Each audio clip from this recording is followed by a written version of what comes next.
Octave Douanel, bon départ aussi pour Gallius, les deux favoris qui sont déjà aux avant-postes. À la corde, Gelati Cut s'est bien élancé, il va tout de suite pouvoir bénéficier du sillage des deux chevaux très en vue de cette course qui déjà sont en train de s'expliquer un peu devant. Gallius Guderipré qui sprint en début de parcours et ça va assez vite, on est déjà sur le pied d'une 10 environ. Gallius Guderipré, les deux grands favoris du pré-octave Douanel aux deux premières places avec dans leur sillage Gelati Cut. Gibson Creek est en quatrième position, on est parti très fort, on est sur le pied d'une 6 désormais.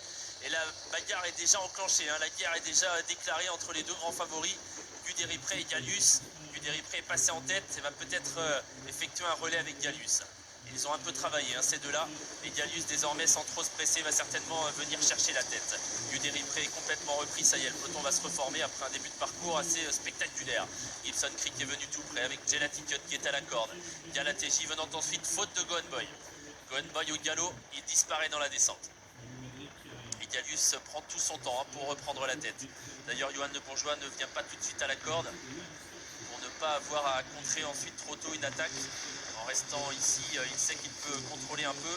Tout le monde reste derrière lui. Franck Nivard ne cherche pas à accélérer. Et du coup, on a une course un peu particulière. On est parti très vite, mais en revanche, on effectue la descente doucement pour cette catégorie.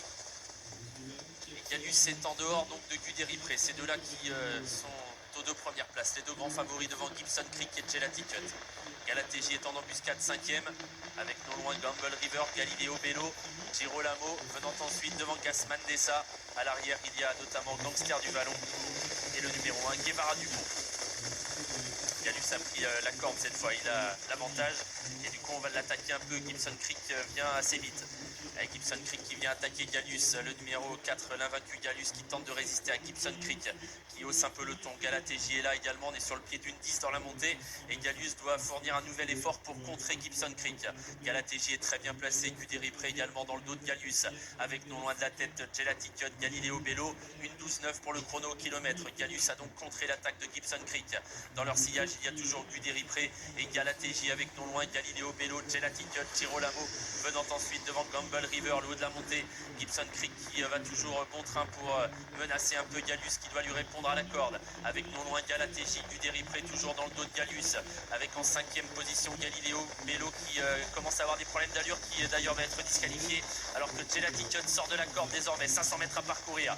L'invaincu Gallius est en tête. Avec à son extérieur Gibson Creek encore plus en dehors. Galatéji qui va être suivi dans son effort par Gelati Cut et Guderipré à la corde avec beaucoup de ressources. Gallius qui a l'avantage, mais Galatéji vient fort, il va falloir repartir. Gelati Cut va être lancé à son tour. Guderipré est toujours là et Girolamo s'annonce, la ligne droite finale pour l'invaincu Gallius qui tente de repartir, il se détache. Guderipré va tenter d'aller le chercher. Gelati Cut est tout près lui aussi. Gallius, Guderipré et Gelati Cut pour la victoire aux abords du poteau. Guderipré remet un coup de rein au centre entre Gallius et Gelati Cut et il va prendre l'avantage. Guderipré s'impose devant Gelati Cut. Gallius est 3e devant Gamble River et Girolamo.